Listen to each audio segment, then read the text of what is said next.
Hello there. What is going on, everyone? Today we're going to be taking a look at Loki and Hela from Marvel Crisis Protocol. We're going to be unboxing this and taking a look at the cards inside, and then I will also be putting these together.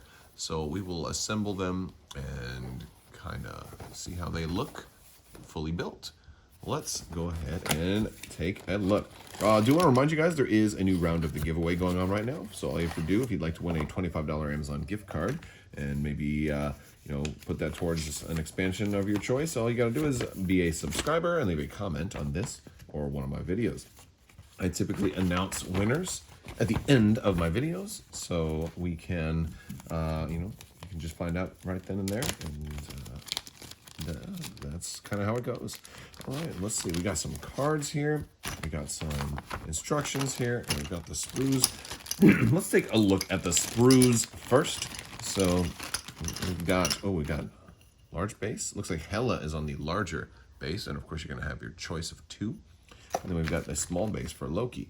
So we're getting 6 bases in this particular expansion. I think over time, I like that they're giving you the options for bases, but the more expansions you buy, you're gonna have lots and lots of extra bases, which is really funny. So maybe there'll be some kind of base wars where you come up with a game and you just flick your bases in a dexterity game. Also, these are all these little extra greebly bits are the cans and debris that you can litter amongst the ground. So we've got Hela here, and this looks like our awesome sprue. I'm thrilled with. Oh, the detail is exquisite on those horns and stuff. She's going to look gorgeous when she's assembled, but it doesn't look like there's too many really small bits. So this is actually going to be a real easy mini to put together. I think the same thing with Loki here. We've got a little bit right there for his horns, but outside of just those little horns, he should be real easy to assemble. Very cool. All right. Well, let's go ahead and take a look at the cards. All right, so first we've got Loki, God of Mischief. He's going to cost 4 points to bring into your army. He's got 5 health, moves at a medium, and is height 2 like most characters. He's got 3/3/4 for defense, so he's a little bit better against the mental, mystical attacks, and a little bit more standard, which is still pretty good. 3 is still pretty good for energy and physical. He does have one of each different types of attacks, which actually makes him pretty versatile. He's got a basic strike. He's got Frost Blast, which is a beam 3, and it rolls 4 dice, and that's free. I think this is the first ever free beam attack I've seen. That's actually really, really cool. However, it does not gain him power when he's using it. He might be fine with that because he is an Asgardian, and he's going to gain additional power every turn anyway. And he has Illusions, which costs 3, and also rolls 6 dice at range 4. But if you get 2 wilds, now this one's really tricky, but if you get 2 wilds, you can mesmerize and you can advance the character and you'll be able to move them, which is pretty interesting. And then after it's resolved, all other characters within 2 of the target also suffer a wound. So basically it's almost like you make somebody kind of attack their friends or something like that. Well, this is kind of interesting. Kind of plant a bomb in somebody. He's got the I am a god ability. It costs 2. Before rolling attack dice or defense dice, you may use this power. During this character, this character adds blanks in addition to its defense rolls to its total successes, which is a really solid ability. For 3, he can play Trickster. When this character is targeted by an attack, you may use this power. This character makes a short advance, so small move in any direction you'd like. If at the end of the advance the character is outside of the attack's range or the attacker's line of sight, the attack ends. If it is the attacker's activation and the attack did not target multiple characters, the attacker may make another action. This superpower may only be used once per turn. So basically, the idea is if they were just targeting Loki and then he disappeared, then they get to do a whole another attack. But if they had like a beam attack or an area attack where they were hitting 2 people and he just removed himself, so he's basically if he dodged a beam or something like that, then they don't get to make a whole other attack, at least if they hit at least one other person with the attack. He's got Asgardian, so he's going to gain an additional power, and he's got a Gem Bearer for mind and space, which means he can be equipped with one of the Infinity Gems. We get one of those. We'll talk about that in a minute. And then he's got God of Mischief. While within 4 of this character, enemy characters must spend 1 power before using any of their superpower or any of the basically active or I don't know, both of these superpowers. Basically the before attack or the action based superpowers, which is pretty nasty. That's just that's like the opposite of like a buff character. That's a debuff character. It just screws everybody else over. And on his injured side, I believe he's exactly the same. He still has 3/3/4, still 5/2/4, 5 medium 2/4. And he's still got I'm a Guard, Trickster, Asgardian, God of Mischief, and Gem Bearer. This is pretty good. Now here comes the Queen. Hela. This is a really powerful character. I think she's very fun too. She looks awesome. So she is going to cost 4. She's same as Loki. She might be a little more powerful, although like Loki is a little more versatile, I think. But yeah, Hela. So she's got 6 health, medium, and cost 4. Standard height too. She's got all 4s for defense. So very strong defensive character. I'm almost surprised that she only costs 4. She's got a Hellforged Blade, which is kind of like a basic strike, but it has the bleed condition with 5 dice. She's got a 6 dice attack for only 2 that is also range 4, and you'll gain a Captured Soul token. We get our tokens right here, by the way. A lot of standard tokens, but the Captured Soul, I believe that's one of these. Yeah. It's actually kind of cool to have 2 different versions, too, in case you're playing against another Hela. You can use red, and then they can use blue or something like that. So, yeah, and the Captured Soul tokens are going to fuel other things. And then Reign of Hell. That one is going to cost 4. And it's going to be range 3, and it's going to do 7 dice. So a medium range attack. Very, very powerful and also very expensive. 4 is a decent amount, even for an Asgardian. And it's got... if they have the bleed special condition, it does not count wild results as successes when defending against this attack, which basically means they're going to have a harder time. They're going to take even more damage if they're already bleeding. And then this one has, in the defender doesn't count them. So you still count yours, but whoever is defending will not count wilds. And it's got the wild trigger of explosives. Before damage is dealt, other enemy characters within 2 suffer a damage. That's just a nasty card. And especially if you can, if you can do a Hellforged Blade and follow it up with a Reign of Hell, that's really great synergy. I think she's super powerful. She's got Army of Hell, which is one of her abilities. It costs 0, but you have to discard between 1 and 3 Captured Soul tokens. And basically, during the next attack, you're going to add a die for each one you discarded. And if you did at least 1, they're also going to gain the bleed condition. So that one is nasty. But again, you're going to get it after the attack is resolved. So we can't lead with a Reign of Hell and have them automatically get bleed from Army of Hell because they're going to get bleed afterwards. So that is kind of how that works. But also you can only use this one once per turn. So if you use it to try to claim a soul off of somebody, then you get it, you can't use it again for the next one. She's an Asgardian, so an extra power every turn, and then she's got the Goddess of Death ability. When another character is dazed or KO'd, this character gains a Captured Soul token. This character may have a maximum of 3 Captured Soul tokens at any time.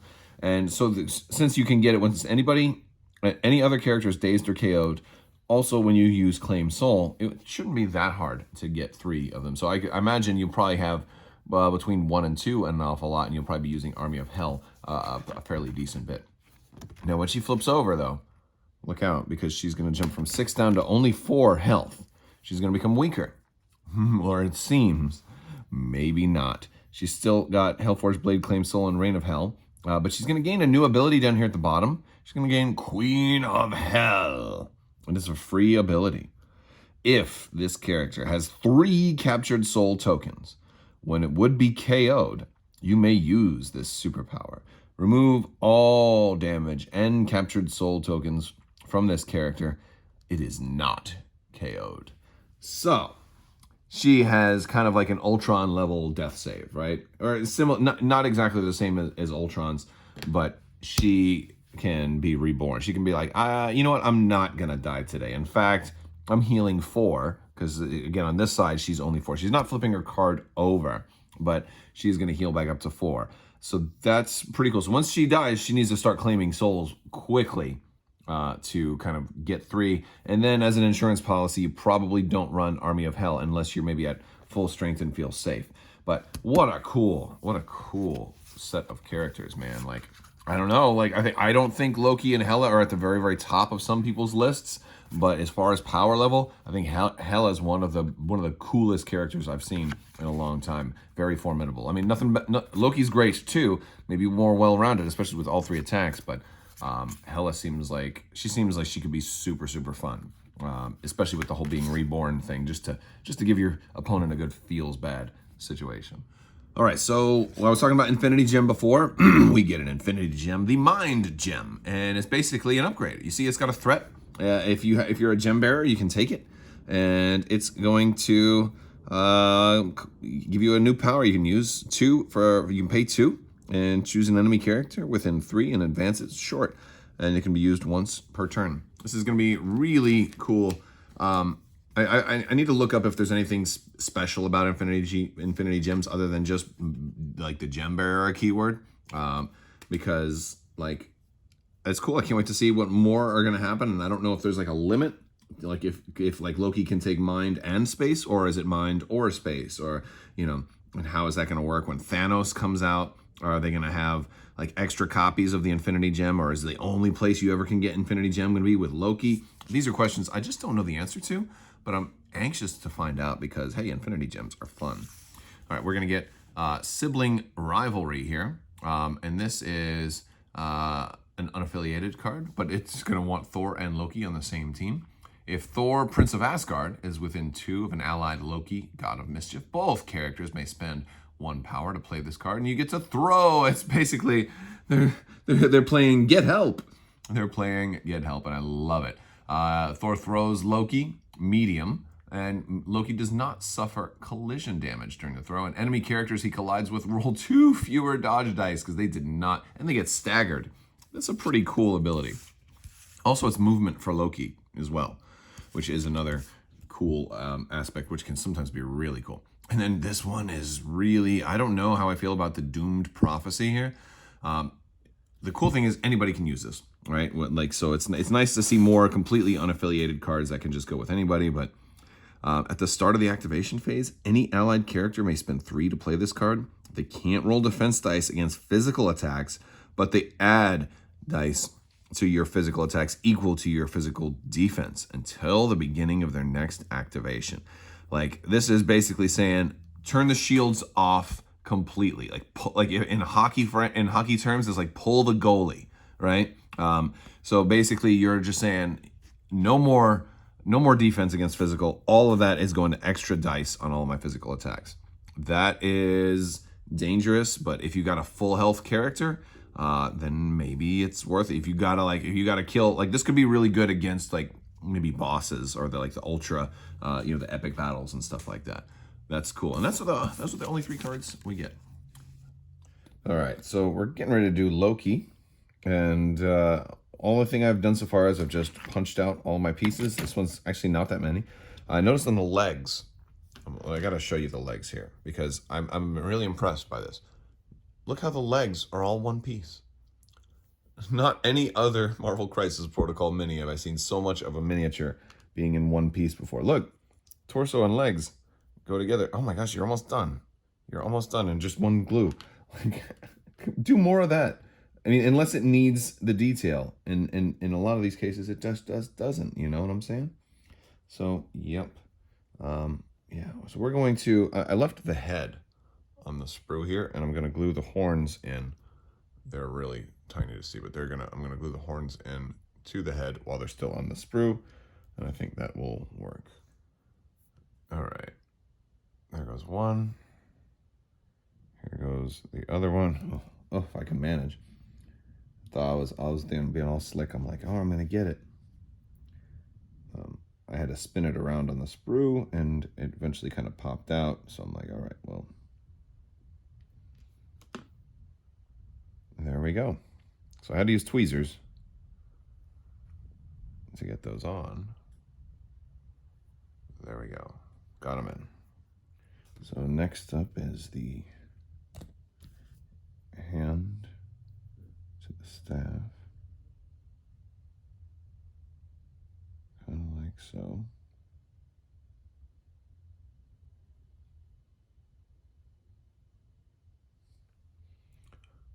There we go. That's one of the drawbacks to doing it this way is it takes a little while to dry sometimes. So while that is doing its thing, I'm going to go ahead and glue the torso here. There we go. And I guess this one doesn't actually have a foot, and that is kind of consumed by the fire. So his foot's like he's kicking fire. It's going to go kind of like that, but we'll do that once we do the base, once everything is about done. And I got the head drying over here, and all of that is drying, and then it's just the other arm, and the first arm back on there. This arm's going to go right on there.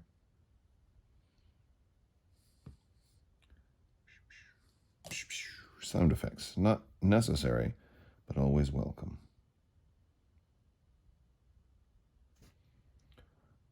And what I like about this plastic cement is it's not permanent right away, so you can kind of get it started and then find your stopping position. There we go. And that is actually really helpful with things like those dang blasted battle droids for Star Wars Legion. Because those things, you know, you gotta glue binoculars to hands, and then hands to arms, and arms to bodies.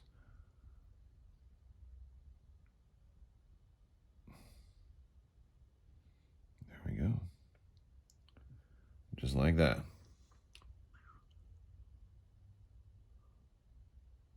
He's quite he's being quite the showman in this particular pose, isn't he? All right, and then our head has to go in there, and then we're just about done with this guy.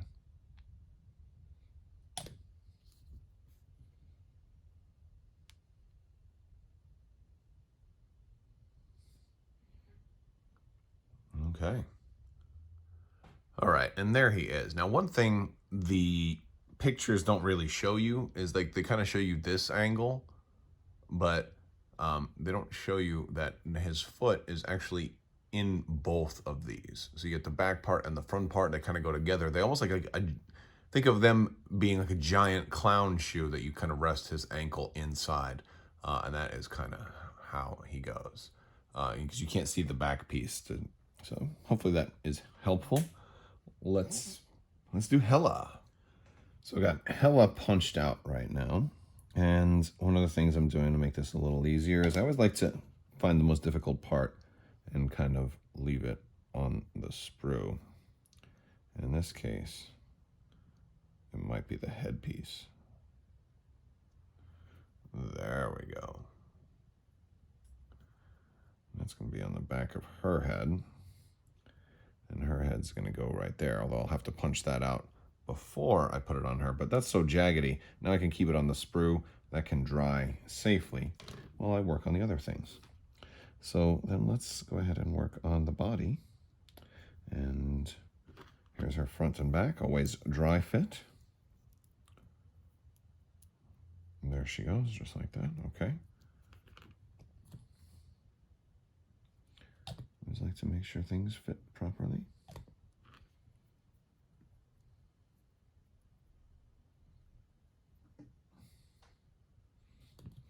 I'll put a little in there just to help it get in the cracks.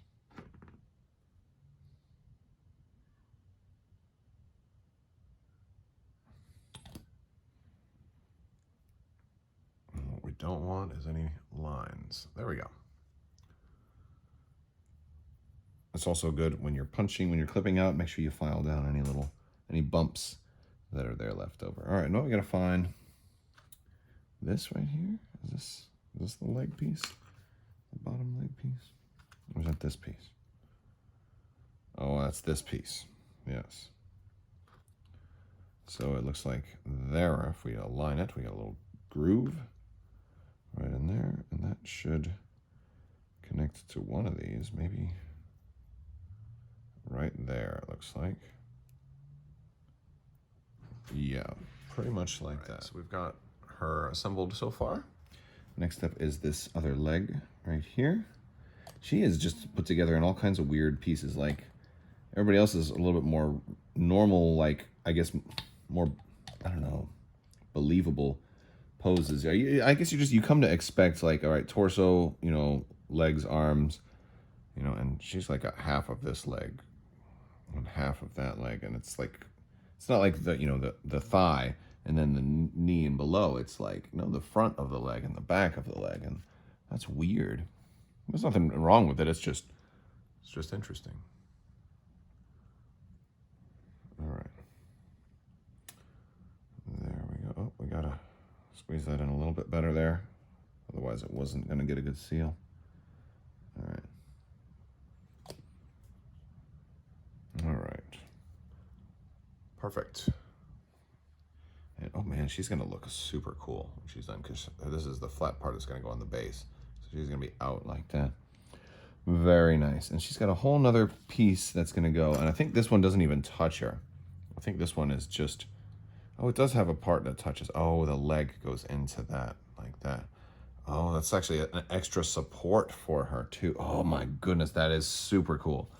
That is super cool. All right, we gotta get the cape, and then this other piece. All right. Wow. All right, let's get the other piece. Man, that's groovy.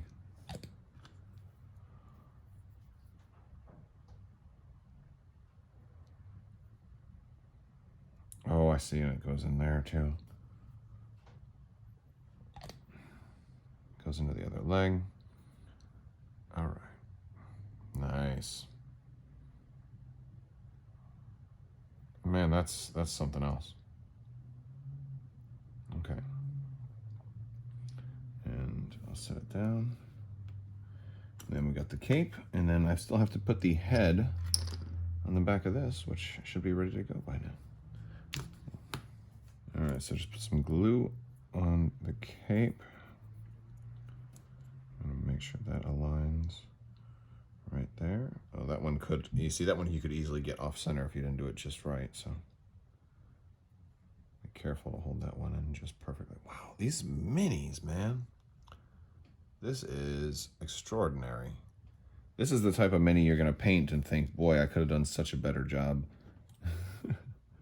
And then we're gonna do the head.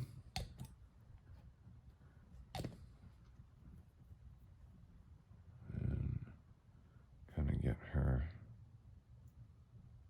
on board there. Oh yeah. That's nice. And then the last step is to pop the head in. Right there. Of course, I didn't glue it yet, but that's basically how it's going to look. And last thing is, I noticed as I was getting ready to put some of the paperwork away that on the back of the build, there's the rule insert for Infinity Gems. So I don't even have to look it up yet. But it does basically specify that, yes, you have to have Gem Bearer. You can, each Infinity Gem also counts as one of your characters when you're building a squad. So if you're going to have 10 characters and you want an Infinity Gem, you only have 9 characters and 1 Infinity Gem, so a total of 10. So if you wanted, in theory, to run 5 Infinity Gems, you'd have to only then have 5 characters.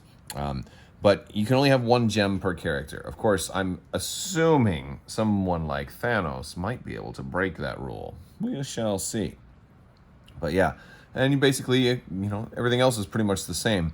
But yeah, that's nasty. So it's just, you're going to place it next to them and they'll gain that card. So pretty cool with the Infinity Gem stuff. There may be, it may come in other sets also, because it says you can only have 1 copy of each Infinity Gem in play. And while that sounds like it makes sense, if they also include an Infinity Gem Mind with another character at some point, then, you know, that makes more sense why you would only be able to have one. But that's pretty cool. Well, all right, you guys, that is Hela and Loki. Here is one more look at the finished products. Make sure when you're doing these too that you don't accidentally put Hela on the small base, because I almost started to do that and then I was like, wait a second, yeah, she needs to be on the next larger base. But man, these sculpts are gorgeous. Hela's sculpt is actually really, really incredible. There's so much detail in this thing. It's gorgeous. Absolutely gorgeous. But yes, definitely liking these minis. The sculpts are great. The hero powers, or the powers look cool. Check out Marvel. Are you playing Marvel Crisis Protocol? Let me know. Don't forget to enter to win that $25 Amazon gift card. Just be a subscriber and leave a comment. It's as simple as that. And we will talk to you guys soon. I will want to also thank the patrons on Patreon. You guys are absolutely amazing. And if you're interested in that or follow me on social media, there's links down in the description below. I will talk to you later. Thank you, and again, have a great day.